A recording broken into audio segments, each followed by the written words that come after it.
Mira, te voy a contar algo que todavía me cuesta procesar, y eso que han pasado años. Soy Matteo, vivo en Turín, y durante 3 décadas fui exactamente el tipo de persona que se reiría de una historia como la que estoy a punto de contarte. Arquitecto de sistemas, de esos que diseñan las estructuras digitales detrás de bancos y corporaciones. Mi mundo era binario, literal, ceros y unos, verdadero o falso, existe o no existe. La idea de un alma me parecía tan ridícula como creer en unicornios. Para mí, éramos computadoras biológicas sofisticadas, nada más. Cuando la gente moría, simplemente se apagaba el hardware. Punto final. Sin respaldo en la nube del cielo. Te cuento esto porque necesitas entender el nivel de escepticismo con el que vivía. No era uno de esos ateos tibios que dicen que respetan todas las creencias. No. Yo despreciaba activamente la religión. Caminaba por Turín y veía esas iglesias barrocas magníficas, esos edificios de mármol que son patrimonio de la humanidad, y solo pensaba en el desperdicio de recursos. Todo ese dinero, toda esa arquitectura, toda esa inteligencia humana dedicada a lo que yo consideraba una gran mentira colectiva. Me molestaba. Me parecía que la fe era como un virus que infectaba mentes que podrían estar haciendo cosas útiles, resolviendo problemas reales. Y no era un cínico resentido sin motivos, ¿sabes? Tenía argumentos. Había leído a Dawkins, a Hitchens, a Harris. Podía desmontar cualquier argumento teológico con la misma facilidad con la que dibujeaba código. La lógica era mi religión, el método científico mi único evangelio. Y la verdad, me iba bien con ese enfoque. Muy bien. Mi apartamento en el centro de Turín, mi Audi último modelo, mis contratos con empresas multinacionales. La vida sin Dios era bastante rentable. Pero bueno, la vida tiene una forma muy particular de patearte el tablero cuando estás muy seguro de tus fichas. Oye, pausa rápida, tengo curiosidad, ¿desde qué parte del mundo me estás viendo? Tira tu ubicación en los comentarios, siempre me sorprende ver hasta dónde llegan estos relatos. Y si te está gustando, dale a suscribirse ya. En serio, ese clic hace toda la diferencia para seguir trayendo historias como esta. Bueno, volviendo al tema.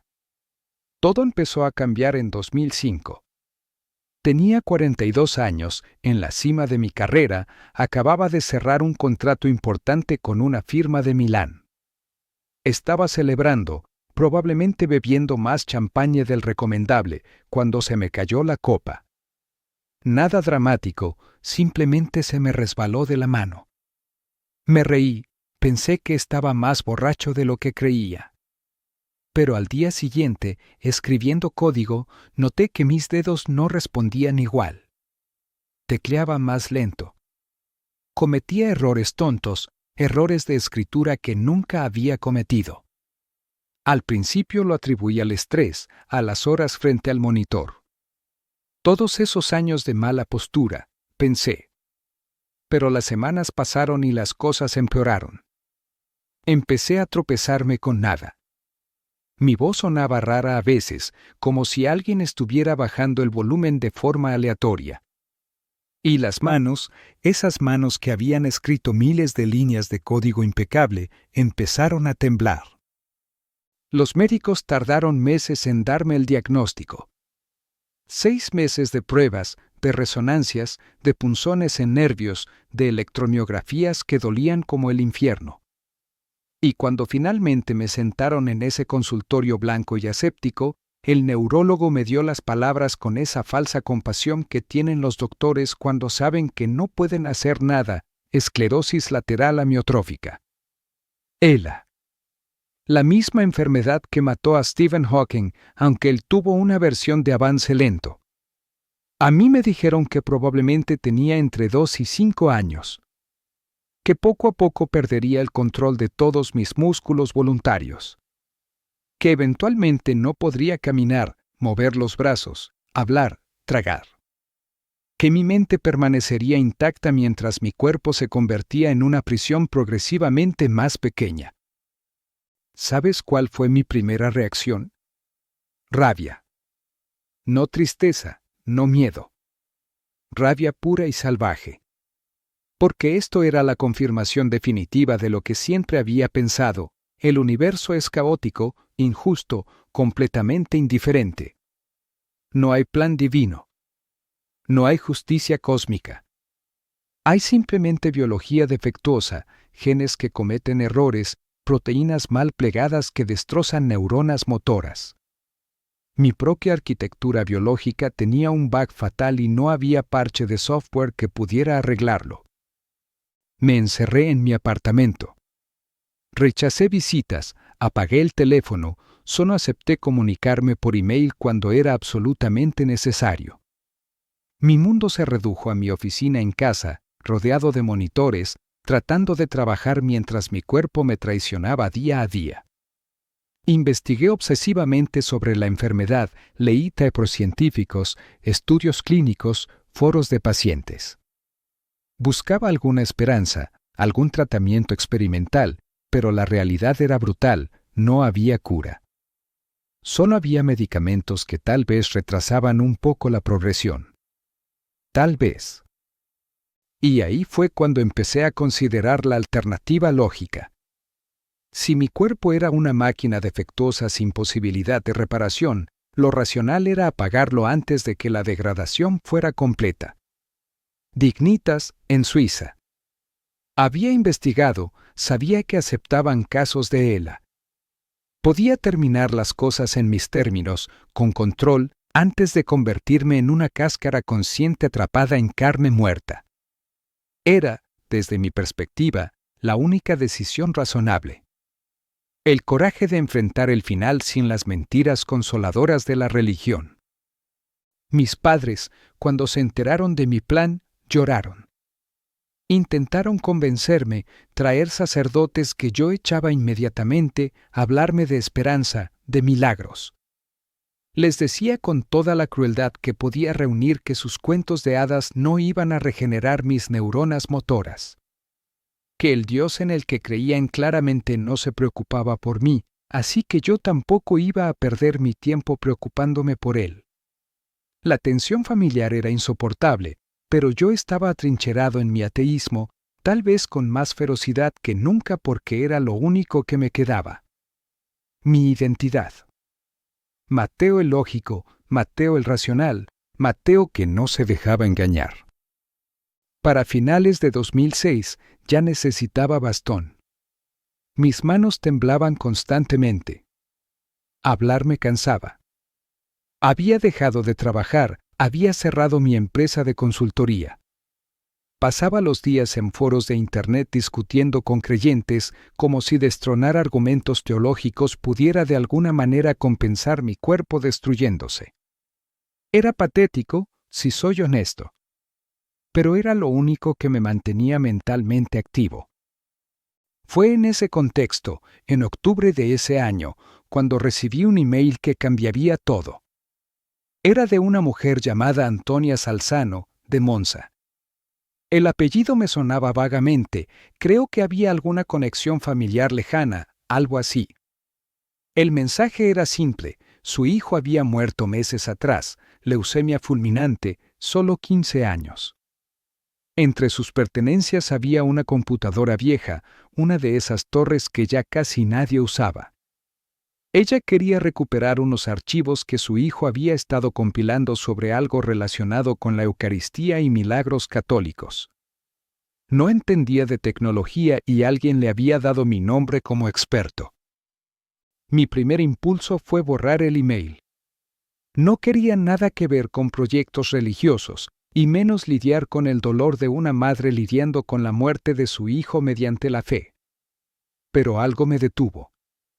Tal vez fue el aburrimiento. Tal vez la curiosidad profesional, ese orgullo de ser capaz de recuperar datos de cualquier sistema sin importar cuán obsoleto. O tal vez, y esto me lo admito solo ahora, había una partícula microscópica de mí que necesitaba distracción de mi propia mortalidad inminente. Le respondí que sí. Ella podía enviarme el equipo, le dije, y yo vería qué podía hacer. No cobraría, me sobraba dinero de cualquier forma. Esperaba una torre polvorienta llena de juegos pirata y fotos de escuela. Lo que no esperaba era a Carlo. El paquete llegó una semana después. Abrirlo fue un proceso torpe, mis manos ya no eran confiables. Cuando finalmente saqué la torre del embalaje, me sorprendió lo bien mantenida que estaba. Limpia, cables organizados con etiquetas, incluso documentación escrita a mano sobre las especificaciones del sistema. Este chico sabía lo que hacía. Conecté todo en mi oficina, respiré hondo por el esfuerzo que me costaban ahora incluso movimientos simples y presioné el botón de encendido.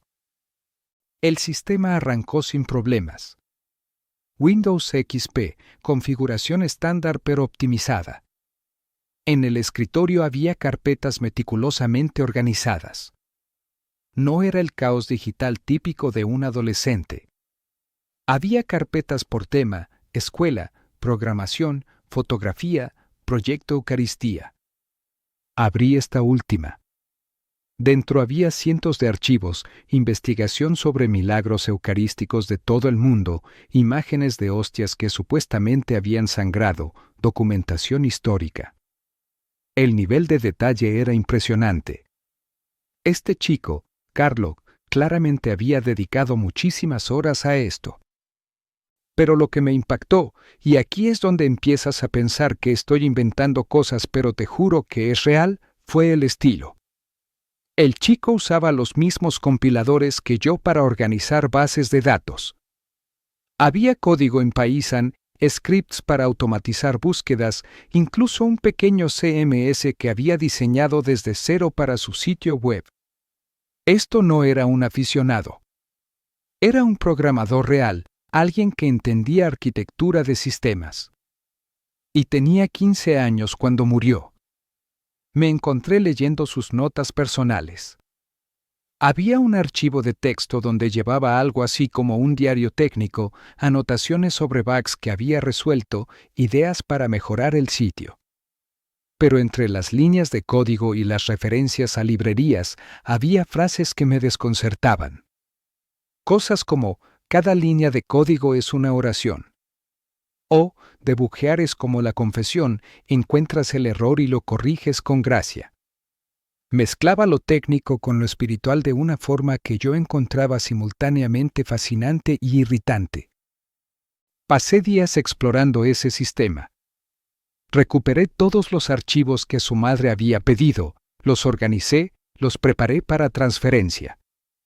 Pero seguía volviendo a ese computador, explorando, leyendo más. Había algo en la forma en que Carlo había vivido su corta vida que me perturbaba. Aquí había un chico que claramente era inteligente, lógico, capaz de pensar en sistemas complejos, y sin embargo había dedicado su intelecto a algo que yo consideraba fantasía. No encajaba en mi modelo del mundo. Los creyentes eran ignorantes o desesperados. Carlo no parecía ser ninguna de las dos cosas. Una noche, ya tarde, noviembre estaba haciendo especialmente frío en Turín, estaba revisando los últimos archivos cuando el sistema hizo algo raro. Se abrió automáticamente el reproductor de video. No había hecho clic en nada. El cursor ni siquiera estaba cerca de ningún archivo ejecutable. Y en la pantalla apareció un video. Era Carlo. Se veía saludable, sonriente, estaba en algún lugar al aire libre, el cielo azul detrás de él. La cámara estaba fija, como si la hubiera colocado en un trípode. Se veía directamente a la lente. Y entonces habló. Lo que dijo, mira, he intentado racionalizarlo de 1000 maneras. He buscado explicaciones lógicas, teorías sobre cómo pudo haber sucedido. Pero no las hay. Lo que escuché fue esto, y lo recuerdo palabra por palabra porque lo he reproducido en mi mente miles de veces. El chico en la pantalla hablaba sobre códigos, sobre programación, sobre cómo todos somos sistemas diseñados por un programador maestro. Habló sobre bugs y cómo el verdadero debug no está en el procesador sino en reconocer al creador del sistema. Y entonces, mirando directamente a la cámara, mencionó un nombre. Mi nombre. Mateo. Dijo específicamente que el código que yo buscaba no estaba en el procesador, sino en el programador. Y luego, y esto me heló la sangre, mencionó Suiza. Dijo textualmente que no fuera a Suiza. Que mi sistema todavía tenía una actualización pendiente. Mis manos, ya temblorosas por la enfermedad, empezaron a temblar más. Sentí un frío que no tenía nada que ver con el invierno italiano. Revisé las propiedades del archivo. Había sido creado en marzo de 2006. 5 meses antes de que yo siquiera recibiera el diagnóstico. 7 meses antes de que empezara a considerar Dignitas. No había forma, absolutamente ninguna forma lógica de que ese video pudiera saber mi nombre o mi plan. Reinicié el sistema, pensando que era algún tipo de malware dirigido, un hack elaborado. Pero no había rastros de intrusión. Revisé los logs del sistema, busqué evidencia de acceso remoto, analicé cada línea de código que pude encontrar. Nada. El sistema estaba limpio. Ese archivo había estado ahí, durmiente, esperando. Mi mente racional buscaba respuestas desesperadamente. Coincidencia estadística, me dije. Hay miles de personas llamadas Mateo en Italia. Y mucha gente considera el suicidio asistido en Suiza. El chico estaba haciendo un video genérico sobre fe y simplemente tuve la mala suerte de que las variables encajaran. Pero esa explicación se sentía hueca incluso mientras intentaba convencerme. Las siguientes semanas fueron tortura. El video me obsesionaba. Lo reproducía una y otra vez, buscando cortes, ediciones, alguna evidencia de manipulación. Pero la cara de Carlo en esa pantalla irradiaba algo que yo nunca había tenido, ni siquiera en mis mejores días cuando era millonario y sano. Alegría. Alegría real, no la satisfacción vacía del éxito profesional. Se veía como alguien que sabía algo que yo no sabía, como alguien que había encontrado la respuesta a una pregunta que yo ni siquiera sabía formular correctamente. Empecé a investigar sobre él. Internet tenía información. Carlo Acutis, nacido en Londres, criado en Milán. Programador autodidacta. Había creado el sitio sobre milagros eucarísticos antes de morir. La madre confirmaba en entrevistas que su hijo había sido extraordinariamente devoto, que iba a misa diaria, que hablaba de la Eucaristía con una pasión que contagiaba. Había testimonios de profesores, amigos, familia. Todos pintaban el retrato de un chico normal en apariencia, pero con una vida interior de una profundidad inusual. Y algo más, había reportes de cosas extrañas después de su muerte. Personas que rezaban cerca de su tumba en Asís y reportaban sanaciones inexplicables. Nada oficializado por la Iglesia todavía, pero testimonios que empezaban a acumularse. Yo leía todo esto con mi escepticismo intacto, buscando explicaciones psicosomáticas, efectos placebo, exageraciones. Pero una parte de mí, pequeña pero creciente, susurraba preguntas incómodas. Diciembre llegó. Mi condición empeoraba. Ya usaba silla de ruedas la mayor parte del tiempo. Hablar era un esfuerzo. Había completado todos los formularios para Dignitas. Solo faltaba fijar la fecha. Los papeles estaban sobre mi escritorio, junto al computador de Carlo que seguía en mi oficina, que me miraba como un testigo silencioso de mi cobardía o mi coraje, dependiendo de cómo lo vieras. Una noche, Creo que era martes, estaba lloviendo, ese tipo de lluvia fría de Turín que cala hasta los huesos. Estaba solo, como siempre. Mis padres habían dejado de insistir en visitarme. Había alejado a todos. Los papeles de Suiza estaban ahí, esperando mi firma final. La pluma estaba en mi mano, pesada como si fuera de plomo en vez de plástico. Todo lo que tenía que hacer era firmar. Un trazo. Terminar la farsa de una vida que ya no valía la pena vivir. Y entonces sucedió algo que no puedo explicar. Y Nira, soy consciente de lo loco que suena esto. Soy consciente de que probablemente estás pensando que alucine, que la enfermedad afectó mi cerebro, que estaba medicado y confundido. Pero te juro por lo que sea sagrado, aunque en ese momento no creía que nada fuera sagrado, que esto pasó. El computador de Carlos se encendió solo. No estaba conectado a la corriente. Lo había desenchufado días antes. Estaba completamente apagado, sin batería, sin fuente de energía. Y se encendió. La pantalla brilló con ese azul característico del Windows XP arrancando. No el LED te espera. La pantalla completa, el sistema operativo cargando.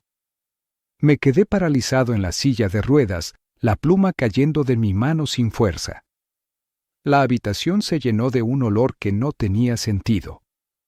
Incienso y jazmín intenso, como si alguien hubiera encendido una docena de velas aromáticas. Pero no había velas. Mis ventanas estaban cerradas. Era imposible. Y en el monitor apareció algo que hizo que mi cerebro se negara a procesar lo que estaba viendo.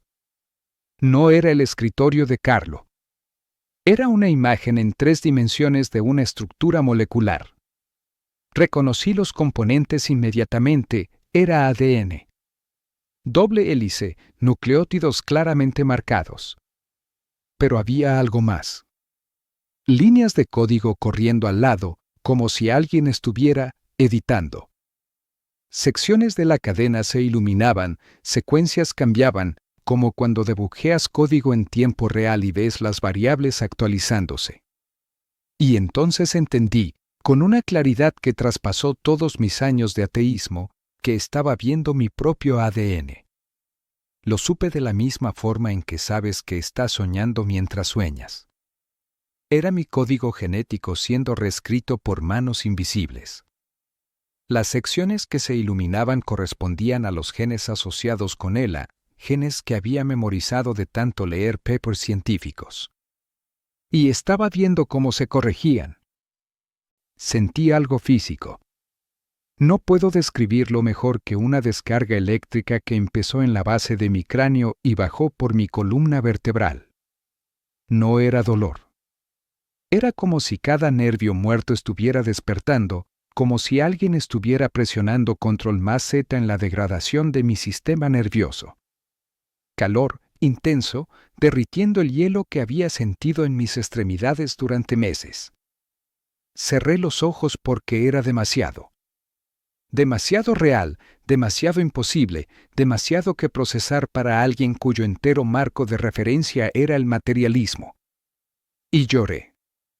Por primera vez desde el diagnóstico, tal vez por primera vez en décadas, lloré. No con desesperación, sino con algo que no podía nombrar. Rendición, quizás. O reconocimiento. Cuando abrí los ojos, el computador estaba apagado otra vez. La habitación estaba oscura excepto por la luz de la calle filtrándose por las cortinas. El olor a incienso se había ido. Todo estaba normal. Excepto que mis manos no temblaban. Me quedé sentado en la silla de ruedas, mirando mis manos como si fueran de otra persona. Las moví. Los dedos respondieron suave, precisamente sin el temblor característico. Intenté hacer un puño. Perfecto. Intenté teclear en el teclado más cercano. Mis dedos volaron sobre las teclas sin errores, sin retraso. Y entonces, sin pensarlo, sin permitirme dudar, Me levanté. Simplemente me impulsé fuera de la silla y me puse de pie. Mis piernas sostuvieron mi peso. No perfectamente, todavía sentía debilidad, pero sostuvieron. Caminé hacia la ventana, pasos torpes pero funcionales. 5 pasos que no debería haber podido dar. Me quedé ahí, con la frente contra el vidrio frío, viendo la lluvia caer sobre las calles vacías de Turín, tratando de entender qué acababa de pasar. Todas mis certezas, toda mi arquitectura intelectual cuidadosamente construida durante 40 años, se había derrumbado en minutos. O había sufrido un episodio psicótico masivo, o algo completamente fuera de mi comprensión del universo acababa de ocurrir. No dormí esa noche. Me senté frente a mi propio computador, no el de Carlo, y empecé a escribir todo. Cada detalle, cada sensación, cada pensamiento. Documentarlo era lo único que sabía hacer. Y mientras escribía, mis manos funcionaban. Escribía rápido, sin errores, como antes de la enfermedad. Cuando amaneció, tomé una decisión. Llamé al hospital, al neurólogo que me había diagnosticado. Pedí una cita de emergencia para exámenes completos. Me dijeron que la agenda estaba llena, pero insistí, casi desesperado. Había algo en mi voz, supongo, que los convenció. Me dieron cita para esa misma tarde. Las horas de espera fueron surrealistas. Caminé por mi apartamento, probando mi cuerpo como si fuera un sistema recién reparado que necesitaba testear todas las funciones. Subí y bajé escaleras. Hice flexiones, torpemente, pero las hice. Sostuve objetos pesados. Todo funcionaba. No perfectamente, pero funcionaba de formas que eran imposibles según mi último chequeo médico. En el hospital, el neurólogo casi no me reconoció. La última vez que me había visto llegué en ambulancia adaptada, sin poder caminar.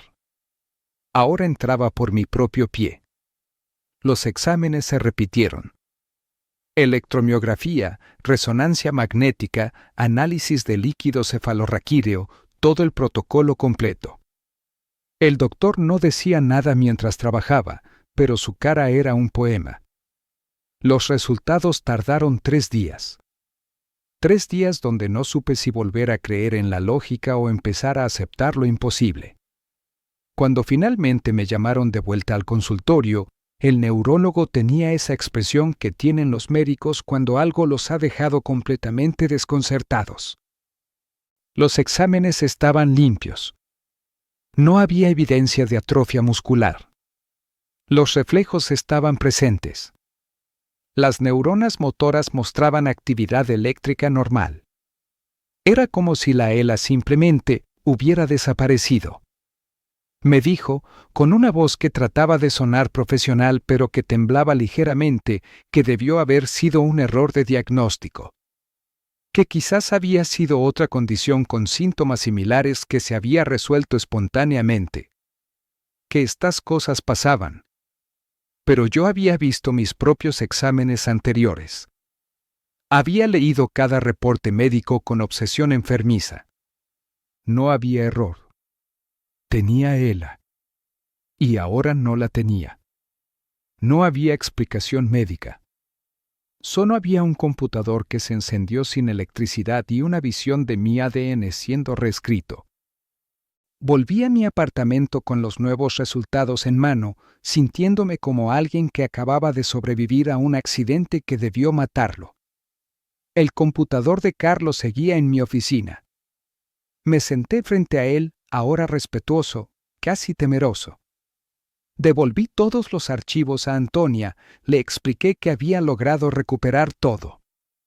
Ella me agradeció efusivamente, me contó más sobre Carlo, sobre su bondad, su inteligencia, su fe inquebrantable. Me invitó a visitar su tumba en Asís si alguna vez quería. No le conté lo que había pasado. No sabía cómo.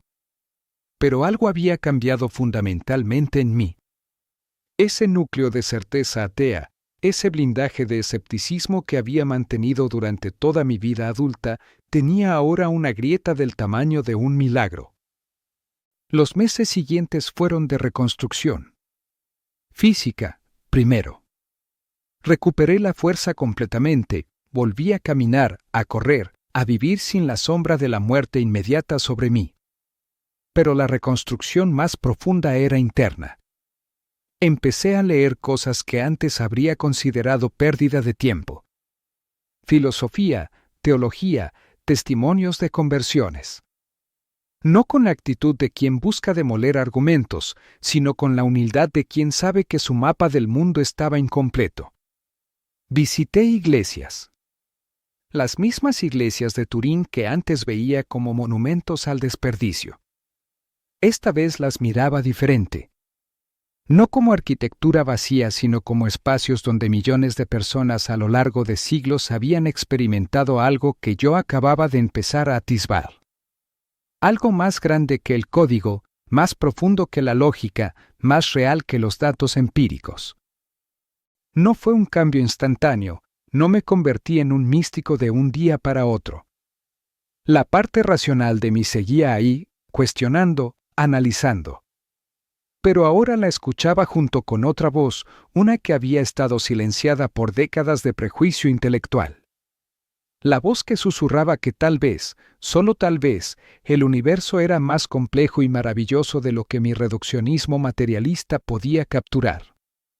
Finalmente, casi un año después de esa noche de lluvia, fui a Asís. Encontré la tumba de Carlo en el santuario de despojamiento. Es un lugar simple, moderno, nada de la pompa barroca que yo asociaba con la iglesia. Carlo está ahí, en un ataúd de cristal, vestido con jeans y zapatillas. Un chico normal. Un programador como yo. Pero uno que había entendido algo que yo, con toda mi inteligencia y arrogancia, había sido demasiado ciego para ver. Me quedé ahí mucho tiempo. Otros visitantes iban y venían, muchos rezando, algunos simplemente mirando con curiosidad. Yo no sabía rezar. No había aprendido. Pero hablé mentalmente, como si Carlo pudiera escucharme. Le agradecí. Le dije que había sido un idiota. Que había desperdiciado años creyendo que la lógica era suficiente. Que su intercesión, porque ahora podía usar esa palabra sin burlarme, me había salvado no solo de Lela sino de algo peor, una vida desprovista de asombro. Hoy, varios años después, mi vida es completamente diferente. No volví al mundo corporativo. No volví a diseñar sistemas para bancos y gobiernos. En su lugar, uso mis habilidades de formas que mi yo anterior habría encontrado risibles. Trabajo con organizaciones benéficas, diseño sistemas para iglesias y ONGs, ayudo a digitalizar archivos históricos religiosos.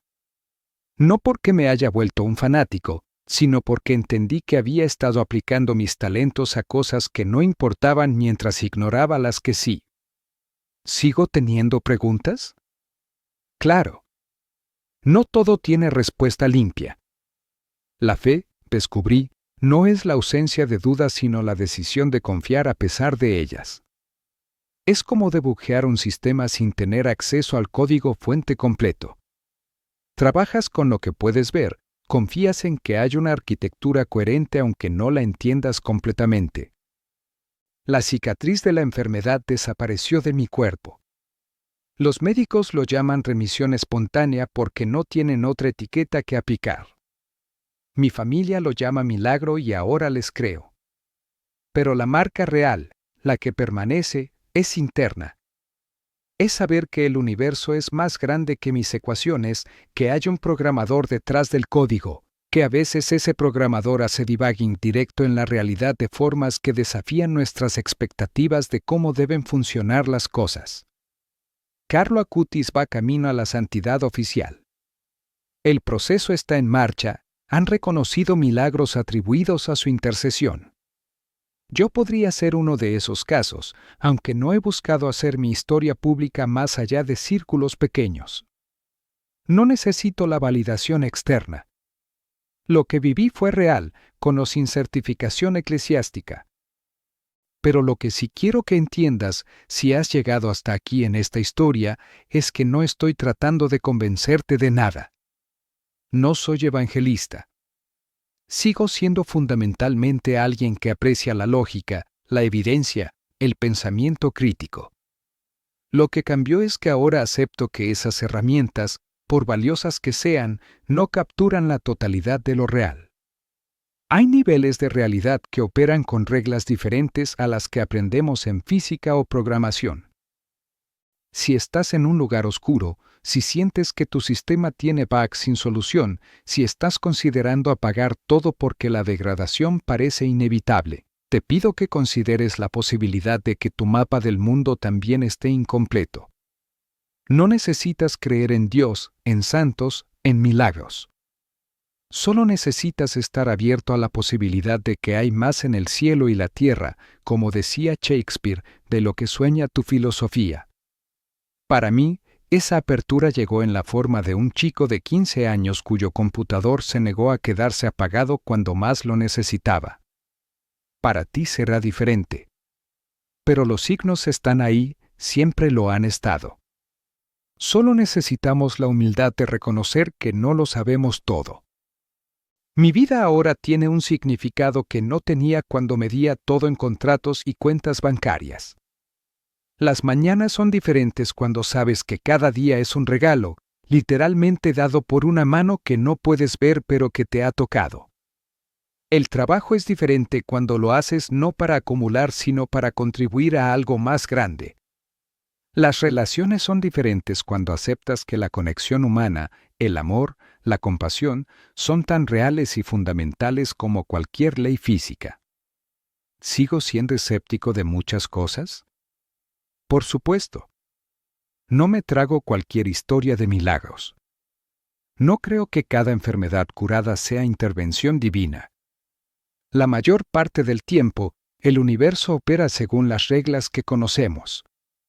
Pero la mayor parte del tiempo no es todo el tiempo. Y esas excepciones, esos momentos donde lo imposible se vuelve real, esos son los bugs en el sistema que nos recuerdan que no lo hemos descifrado todo. Carlo programó durante su corta vida un sitio web que ha tocado millones de vidas. Yo he ayudado a mantenerlo, a expandirlo, a traducirlo. Es mi forma de pagar una deuda que nunca podré saldar. Cada línea de código que escribo ahora para ese proyecto es una oración, tal como él decía. No porque el código sea místico, sino porque la intención detrás importa. He conocido a otros, personas cuyas vidas cambiaron después de encuentros con la historia de Carlo. Algunos con sanaciones físicas, otros con sanaciones más profundas, del tipo que no aparece en resonancias magnéticas. Cada testimonio es diferente, pero hay un hilo común, un chico que amaba la programación y amaba a Dios con igual intensidad, cuya vida corta pero luminosa sigue generando ondas en el mundo. A veces me pregunto qué habría pasado si hubiera firmado esos papeles para Suiza. Si hubiera seguido adelante con el plan lógico, racional, de terminar las cosas en mis términos.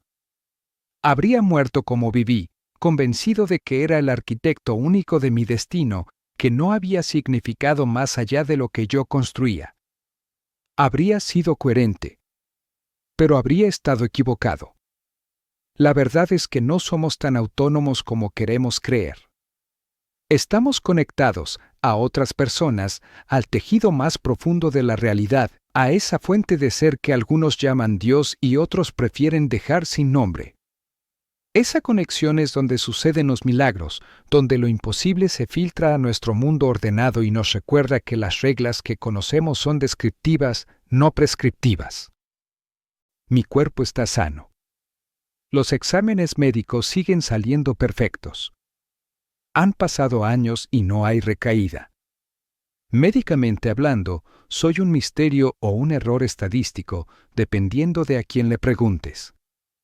Pero yo sé lo que soy alguien que fue tocado por algo más grande que él mismo, que fue forzado a expandir su comprensión del universo, que aprendió que el asombro es una forma de conocimiento tan válida como el análisis. Carlo tenía razón en ese video que no debería haber podido saber mi nombre. El código que buscaba no estaba en el procesador, sino en reconocer al programador. Y ahora, cada día que me levanto sin temblores, sin debilidad, sin la sombra de la muerte prematura, es un recordatorio de que acepté esa actualización del sistema. Que dejé que manos más sabias que las mías reescribieran secciones del código que yo había considerado irrecuperables. No tengo todas las respuestas. No sé por qué yo fui sanado y otros con ELA no lo son. No sé por qué algunos rezos parecen respondidos y otros encuentran silencio. No entiendo completamente cómo funciona esa intersección entre lo divino y lo material. Pero sé que existe. Lo viví. Y eso cambia todo. Así que aquí estoy, años después, viviendo una vida que no debería estar viviendo, haciendo un trabajo que mi yo anterior habría despreciado, encontrando significado en lugares donde antes solo veía superstición. Y no lo cambiaría por nada. Ni por todo el éxito de mis años corporativos, ni por la certeza fácil del ateísmo, ni por la comodidad de un universo pequeño y completamente comprensible. Porque resulta que vivir en un universo grande, misterioso, donde a veces lo imposible sucede, donde un chico de 15 años puede interceder por un escéptico de 40 y pico que nunca conoció, donde el amor es más fundamental que las leyes físicas, donde la fe y la razón pueden coexistir sin aniquilarse mutuamente, ese universo es infinitamente más interesante que el que yo había construido con mi materialismo limitado. La gracia, descubrí, es como un buen código, elegante, eficiente y hace lo que promete hacer. Y cuando se ejecuta en tu vida, cuando experimentas ese debugging divino, cuando ves tu propio ADN siendo reescrito por manos invisibles, no necesitas más pruebas. La experiencia es la prueba. Carlos sigue ahí, en Asís, en su ataúd de cristal, esperando el día en que la Iglesia lo declare santo. Pero para mí ya lo es. Es el santo de los programadores, de los escépticos, de los que piensan que lo tienen todo resuelto hasta que la vida les muestra que hay bugs en su sistema que solo Dios puede arreglar. Es el santo de la segunda oportunidad, del código reescrito, de la actualización imposible. Y su legado no es solo ese sitio web sobre milagros eucarísticos. Su legado son las vidas tocadas, cambiadas, salvadas. Vidas como la mía. Sistemas que deberían haber crasheado pero que fueron reparados por el programador maestro a través de la intercesión de un chico que entendió que cada línea de código puede ser una oración. Esa es mi historia. No espero que la creas. Durante décadas, yo tampoco habría creído algo así. Pero te puedo decir que cada palabra es verdadera, tan verdadera como el código que estoy escribiendo ahora, tan real como las manos que tecleaban temblorosas y ahora están firmes. Y si hay algo en ti que resuena con esto, alguna parte que reconoce que tal vez, solo tal vez, tu mapa del mundo necesita expandirse, entonces tal vez ese es tu propio debugger divino empezando a trabajar. El link está abierto, como decía la premisa original. La pregunta no es si vas a hacer clic. La pregunta es si estás dispuesto a ver lo que hay del otro lado. Porque una vez que lo haces, una vez que experimentas esa actualización del sistema, no hay vuelta atrás. Y créeme cuando te digo, no querrías volver aunque pudieras. Bueno, esa fue toda la historia. Dime una cosa, ¿valió la pena quedarte hasta el final? ¿Hubo algo que te tocó especialmente? Escríbeme, me leo todos los comentarios. Y si aún no estás suscrito, ¿qué esperas? Únete a esta comunidad donde compartimos experiencias reales que no te dejan indiferente.